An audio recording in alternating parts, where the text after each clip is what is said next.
Scipio Africanus, the general who defeated Hannibal for more than a decade. Hannibal had marched across Italy almost unchecked. He had destroyed Roman armies, defeated some of the Republic's finest generals, and shattered the illusion that Rome could never be beaten. Entire regions changed sides, believing Carthage would soon emerge victorious. Yet despite these devastating losses, Rome refused to surrender. Instead of seeking peace, the Republic continued recruiting new soldiers. Every defeat became another lesson. Every destroyed legion was replaced by another. Many historians believe this determination was Rome's greatest weapon. While Hannibal remained undefeated in battle, time slowly began working against him. His army was shrinking. Reinforcements from Carthage arrived only in small numbers. Supplies became harder to obtain, and many of his experienced veterans had spent years fighting far from home. Meanwhile, a young Roman commander was quietly building his reputation. His name was Publius Cornelius Scipio. Unlike many Roman generals, Scipio had witnessed Hannibal's tactics firsthand. As a young officer, he survived several disastrous campaigns and carefully studied every mistake Rome had made. Rather than simply copying traditional Roman methods, Scipio began thinking differently. He believed Rome could only defeat Hannibal by forcing Carthage to defend its own homeland. It was an incredibly risky idea. Many senators opposed the plan. Why invade Africa while Hannibal was still in Italy? Scipio argued that the war would never truly end unless Carthage itself faced destruction. Eventually, the Senate reluctantly approved his campaign. Before sailing to Africa, however, Scipio first turned his attention to Spain. The Iberian Peninsula had become Carthage's most important source of silver, food, weapons, and new soldiers. If Rome captured Spain, Hannibal would lose the resources he desperately needed. In 209 BC, Scipio launched one of the boldest operations of the war. His target was New Carthage, the strongest Carthaginian city in Spain. Most commanders expected a long siege. Instead, Scipio noticed something unusual. Local fishermen told Roman scouts that during low tide, a shallow lagoon behind the city became passable for a short time. Many dismissed the story as impossible. Scipio investigated personally. The information proved correct. While the main Roman army attacked the city's massive walls from the front, a second force quietly crossed the shallow water and entered through lightly defended rear fortifications. The defenders never expected an attack from that direction. Within hours, New Carthage had fallen.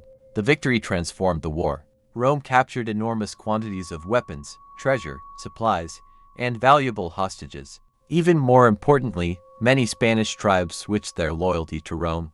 Another popular myth claims that Rome conquered territories only through violence. In reality, diplomacy often proved just as powerful. Scipio treated many captured communities with surprising generosity. Hostages were released, local leaders were respected, and former enemies were offered alliances instead of destruction. His reputation spread rapidly. Cities began surrendering without resistance. One famous story illustrates his character. After New Carthage fell, Roman soldiers captured a beautiful young noblewoman and presented her to Scipio as a prize of war. Instead of keeping her, Scipio discovered she was engaged to a local prince. He returned her unharmed and even gave her family the ransom money as a wedding gift. Whether every detail of this account is true remains uncertain, but ancient writers used the story to portray Scipio as a leader who valued honor as much as victory. Over the next several years, Roman armies gradually drove Carthaginian forces out of Spain. For the first time since Hannibal crossed the Alps, Rome had gained the strategic advantage. Now Scipio was ready for the next phase. In 204 BC, Roman ships crossed the Mediterranean and landed in North Africa. Suddenly, Carthage found itself under direct threat. The invasion created panic. For years, Carthaginian leaders had watched Rome defend itself. Now the enemy stood only days away from their capital. There was only one commander capable of saving the city, Hannibal. After nearly 16 years campaigning in Italy, he received orders to return home. Many historians consider this one of the greatest turning points in ancient history. The man who had terrified Rome for over a decade was forced to abandon his campaign without ever capturing the city. Soon, the two greatest generals of their age finally met, not on the mountains of Italy, not beside Roman cities, but on the open plains near Zama in present-day Tunisia. The Battle of Zama took place in 202 BC. Both commanders understood what was at stake. For Hannibal, defeat would mean the collapse of Carthage's dream of supremacy. For Scipio, victory would secure Rome's future as the dominant power of the Mediterranean. Hannibal still possessed one terrifying advantage. War elephants. Nearly 80 elephants stood before his army, ready to break Roman formations just as they had years earlier. Scipio had anticipated this. Instead of forming solid ranks, he arranged his soldiers in narrow columns separated by wide lanes. As the elephants charged, Roman trumpeters blasted deafening horns while soldiers shouted and struck their shields. Many frightened elephants turned aside. Others ran harmlessly through the open corridors prepared for them. Some even panicked and charged back into the Carthaginian lines, creating confusion among Hannibal's own troops. With the elephants neutralized, the battle became a contest between two veteran armies. Roman infantry advanced steadily. Numidian cavalry, once allies of Carthage, now fought alongside Scipio. After driving away Hannibal's horsemen, they returned to attack from the rear. The battle slowly turned against Carthage. For the first time in his military career, Hannibal suffered a decisive defeat. The consequences were enormous. Carthage surrendered. Its overseas empire disappeared. Its navy was reduced to only a handful of ships. Heavy financial penalties weakened the city for generations. Rome had become the undisputed superpower of the Western Mediterranean. Many people believe this marked the complete end of Carthage. That is another myth. Although defeated, the city recovered economically with astonishing speed. Within a few decades, Carthage had once again become one of the wealthiest trading centers in the Mediterranean. Ironically, its renewed prosperity made many Roman politicians nervous. One senator repeated the same warning at the end of nearly every speech, regardless of the topic. His name was Cato the Elder. His famous words became legendary. Carthage must be destroyed. At first, many senators ignored him, but fear and suspicion continued growing. Eventually, Rome would launch one final war against its old enemy. This conflict would not end with victory alone. It would end with the complete destruction of one of the greatest cities of the ancient world. And after that, nothing would stand between Rome and absolute dominance over the Mediterranean Sea.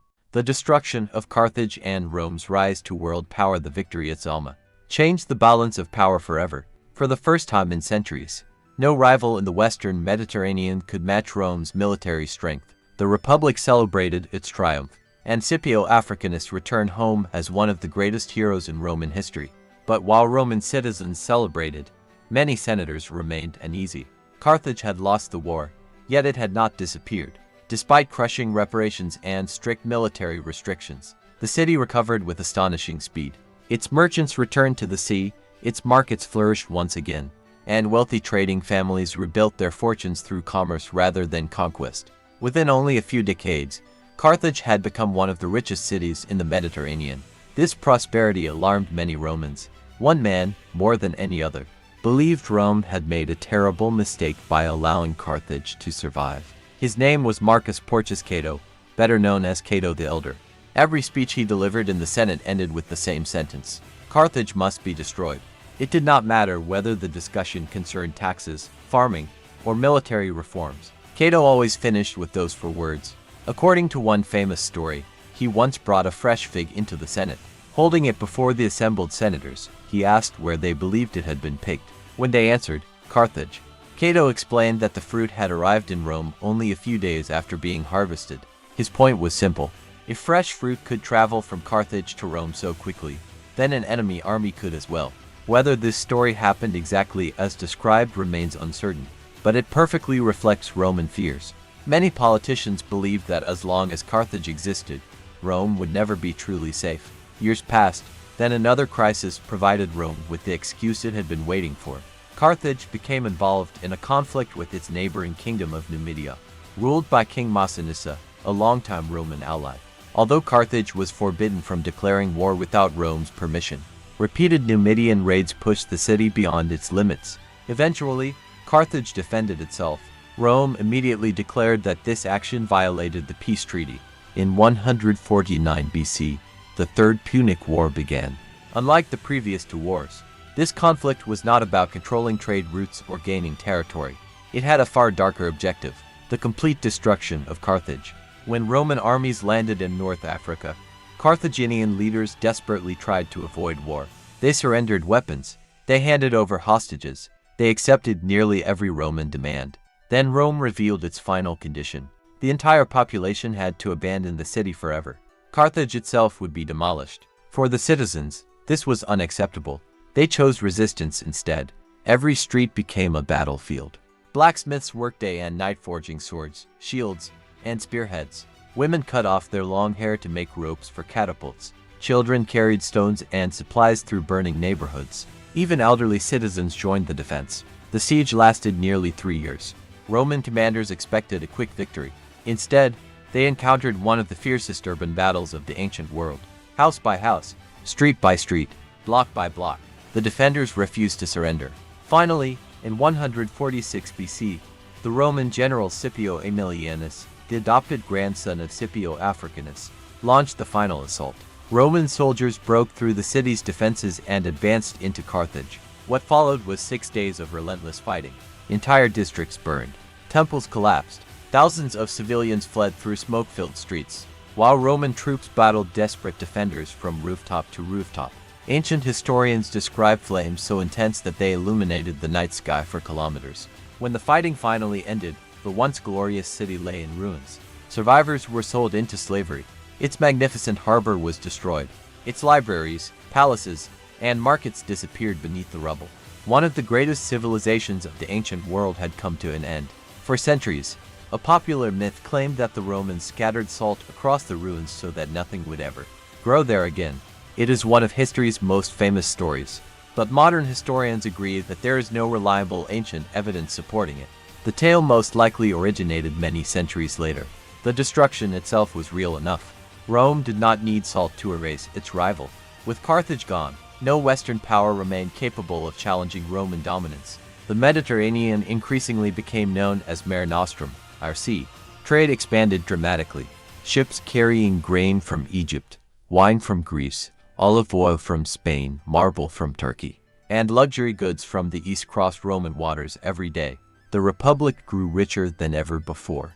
But success brought unexpected problems. Conquered territories poured enormous wealth into the hands of Rome's elite. Victorious generals returned with mountains of gold and silver. Thousands of enslaved prisoners flooded Italy, providing wealthy landowners with an almost endless supply of cheap labor. Small farmers, however, struggled to compete. Many lost their land and moved to Rome in search of work. The capital grew rapidly.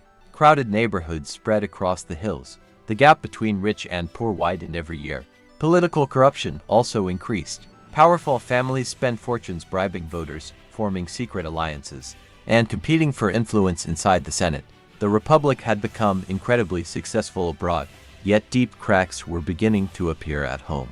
Another common myth claims that Rome entered a peaceful golden age after defeating Carthage. The opposite was true. As the Republic became more powerful, internal tensions became more dangerous than any foreign enemy. The empire without an emperor was slowly becoming too large for its own political system. Far to the east, another powerful civilization watched Rome's rise with growing concern. The rich kingdoms of Greece and Asia Minor possessed ancient cities, legendary libraries, and vast armies. Soon, Rome would turn its attention toward them. Its legions would cross the Adriatic Sea, defeat the successors of Alexander the Great, conquer the Greek world, and absorb one of the greatest cultures ever created.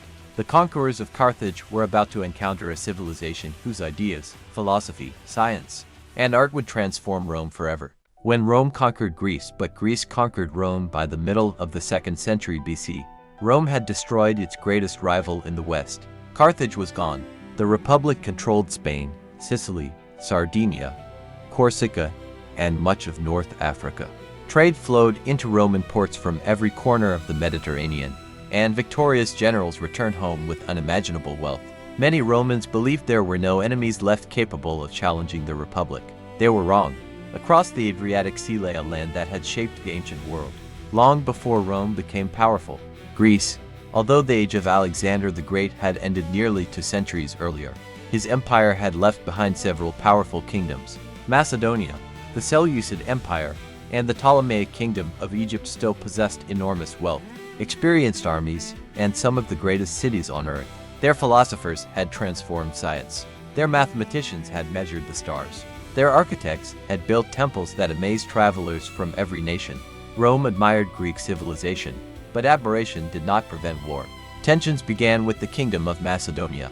Its rulers feared Rome's growing influence, while Roman leaders suspected Macedonia might one day threaten Italy. Small diplomatic disputes quickly escalated into military conflict. The Macedonian Wars had begun. Roman legions crossed into Greece expecting another difficult campaign. Instead, they discovered that the famous Macedonian phalanx, once considered unbeatable under Alexander the Great, was no longer invincible. For generations, the phalanx had dominated battlefields. Thousands of soldiers stood shoulder to shoulder, carrying enormous spears called sarrises that stretched nearly 6 meters long. From the front, the formation resembled an impenetrable wall of spear points. Few armies dared attack it directly. Yet the phalanx had one serious weakness: it required perfectly flat ground. If the formation became uneven, even for a moment, dangerous gaps appeared between the soldiers. Roman commanders quickly recognized this weakness. Unlike the rigid phalanx, Roman legions fought in smaller, flexible units called maniples. Each unit could move independently, changing direction as the battlefield demanded. During the decisive Battle of Pydna in 168 BC, rough terrain broke apart the Macedonian formation. Roman soldiers immediately rushed into the openings. The long spears became almost useless in close combat. Within hours, one of history's most famous military systems had collapsed. The victory marked the end of Macedonian dominance. Rome became the leading power in Greece. Many ancient historians believe this battle symbolized more than a military victory. It represented the triumph of adaptability over tradition. Another popular myth claims Rome deliberately destroyed Greek culture after conquering it. The opposite happened. Roman soldiers carried home thousands of Greek statues, books, paintings, and works of art. Wealthy Roman families hired Greek philosophers to educate their children. Greek doctors became some of the most respected physicians in Italy. Greek architects designed magnificent Roman buildings. Even Roman religion absorbed many Greek beliefs. The Roman god Jupiter became closely associated with Zeus. Mars resembled Ars. Venus reflected Aphrodite. Mercury shared many qualities with Hermes. Although the names changed, much of the mythology remained remarkably similar. The Roman poet Horace later summarized this transformation with one unforgettable sentence: "Captive Greece captured her fierce conqueror." In other words, Rome conquered Greece by force, but Greek culture conquered Rome through knowledge. The influence reached nearly every part of Roman life. Latin remained the official language of government, yet educated Romans often spoke Greek as well. Many senators considered knowledge of Greek literature essential for anyone seeking political success. Libraries expanded rapidly. Schools taught the works of Homer, Plato, Aristotle, and countless other Greek thinkers. One widespread myth claims the Romans invented almost everything themselves. In reality, Rome's greatest talent was improving the ideas of others. They adapted Greek architecture into larger public buildings. They expanded Greek science with practical engineering. They combined foreign innovations with Roman discipline and organization. This ability to learn from conquered peoples became one of the Republic's greatest strengths. Meanwhile, Rome's territory continued expanding eastward. The wealthy Seleucid Empire, once one of Alexander's largest successor states, gradually lost influence after several wars against Rome. Pergamon, another prosperous kingdom in Asia Minor, was peacefully inherited by Rome when its king died without an heir. Instead of endless conquest, some territories joined the Republic through diplomacy, alliances, or inheritance. As Roman influence spread, trade reached unprecedented levels. Merchant ships crossed the Mediterranean carrying Egyptian grain, Syrian glass, Spanish silver, Greek marble, Arabian incense, and silk that had traveled thousands of kilometers from China along the Silk Road.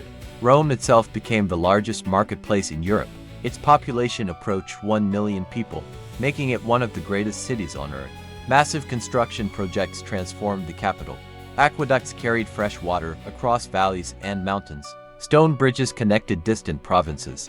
Public baths became centers of daily life. Forums bustled with politicians, merchants, and ordinary citizens. Temples rose above crowded streets. Roman engineers developed concrete strong enough to support structures unlike anything built before. Many people believe concrete is a modern invention.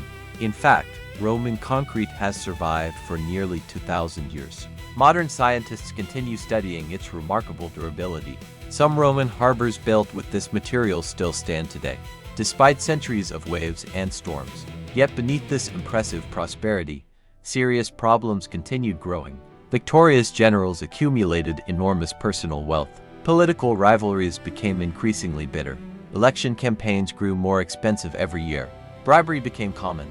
Violence slowly entered Roman politics. Ordinary farmers struggled to compete against wealthy landowners who operated massive estates, using enslaved labor captured during foreign wars. Many citizens abandoned the countryside and moved to Rome.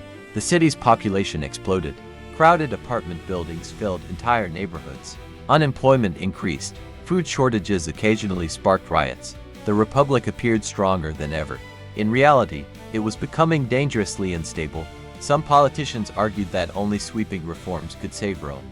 Others believed that old traditions should never change. Soon, two brothers would challenge the power of the Roman elite. Their ideas would divide the Republic. Their deaths would shock the ancient world. And for the first time in centuries, Romans would begin killing other Romans not on distant battlefields, but in the streets of their own capital. The age of foreign wars was slowly giving way to something far more dangerous. Civil conflict had begun to take root inside the Republic itself. The brothers who challenged Rome by the late 2nd century BC. Rome ruled an empire unlike anything the Mediterranean had ever seen. Its legions had defeated mighty kingdoms. Its merchants traded from the Atlantic Ocean to the eastern Mediterranean. Its engineers built roads that crossed mountains, deserts, and forests. To outsiders, the Republic appeared stronger than ever. But beneath this image of strength, Rome was beginning to crack. The greatest danger no longer came from foreign enemies. It came from within. For generations, Roman farmers had formed the backbone of the Republic. These citizens owned small plots of land, raised families, and served in the army whenever Rome called. After each campaign, they returned home to rebuild their farms and prepare for the next harvest. This system had worked for centuries. Now it was collapsing. Long military campaigns kept farmers away from their land for years at a time. Many returned to find their fields abandoned, their homes damaged, and their families buried in debt. Unable to recover financially, thousands were forced to sell their farms. Wealthy senators quickly bought the land. Small family farms were merged into enormous agricultural estates known as latifundia. These vast plantations produced olive oil, wine, grain, and livestock on a massive scale. Unlike traditional farms, however, they relied heavily on enslaved workers captured during Rome's wars. The system made rich landowners even richer. For ordinary citizens, it meant disaster. Without land, many former farmers migrated to Rome. They hoped to find work in the growing capital. Instead, they discovered a city already struggling with overcrowding. Apartment buildings rose several stories high. Many were poorly constructed and dangerously unstable. Fires spread easily through the narrow streets. Clean water was not available in every neighborhood, and disease could spread rapidly among the poor. Another popular myth claims ancient Rome was a city of marble palaces. The truth was very different for most people. While senators lived in luxurious villas decorated with fountains, mosaics, and private gardens, the majority of Romans crowded into small rented apartments called insulae. Many families lived in only 1 or 2 rooms. Water often had to be carried upstairs by hand. Cooking over open flames increased the risk of deadly fires. Life for ordinary Romans was far from glamorous. As frustration grew, a young politician decided that Rome had to change. His name was Tiberius Gracchus, born into one of Rome's most respected families. Tiberius could easily have enjoyed a comfortable political career. Instead, he focused on the growing gap between the rich and the poor. While serving in Spain, he had witnessed abandoned farms across the countryside. He realized something dangerous. Rome's army depended on citizens who owned land. If those citizens disappeared, who would defend the Republic? In 133 BC, Tiberius proposed one of the most controversial reforms in Roman history. He argued that public land illegally controlled by wealthy elites should be redistributed to poor Roman citizens. His goal was simple: restore small farms, strengthen the army, reduce poverty. Too many ordinary Romans, the proposal sounded fair.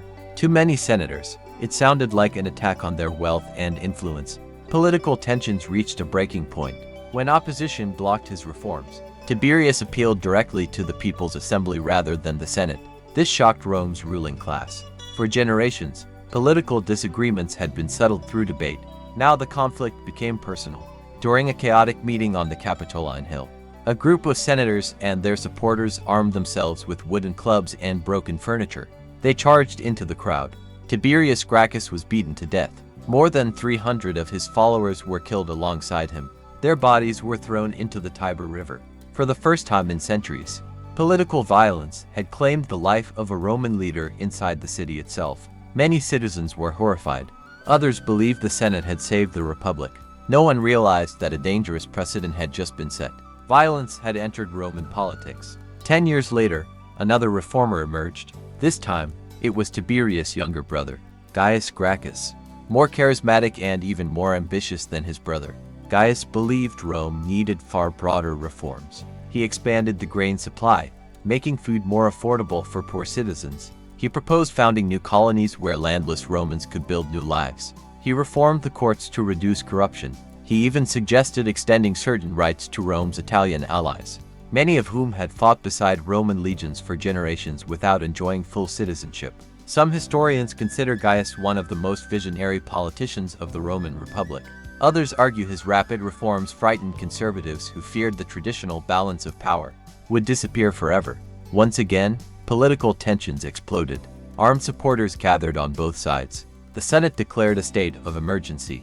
Violence erupted in the streets. Rather than allow himself to be captured, Gaius reportedly ordered a trusted servant to take his life. Around 3,000 of his supporters were executed soon afterward.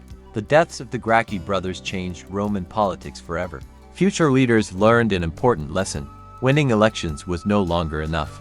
Power increasingly depended on loyal followers, personal armies, and the willingness to use force. The Republic had crossed an invisible line. Another widespread myth claims that Julius Caesar was responsible for destroying the Roman Republic. In reality, the Republic had already begun falling apart decades before Caesar was even born.